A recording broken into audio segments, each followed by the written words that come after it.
Nadungagan ang tambak sa mga tambotso nga open pipe og modified sa luyo sa Alabel Police Station.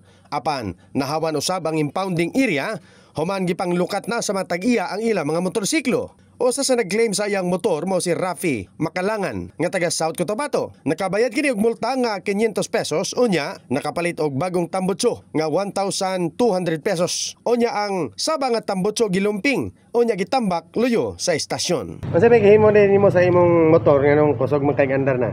Tawdan ako open pipe sir. Tapos Ano to sir, gindako po lang sa palengke. sumala sa Deputy Chief sa Alabel PNP.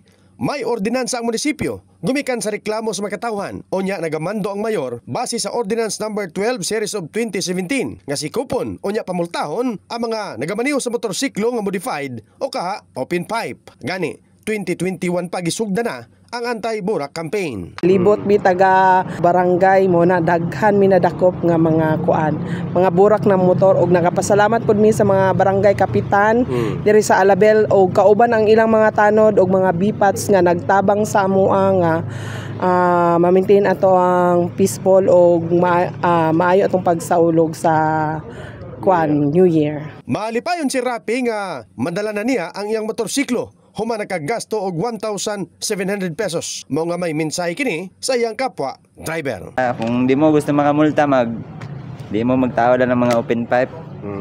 Kalas-kalas ang kwarta, madili pang biyahe.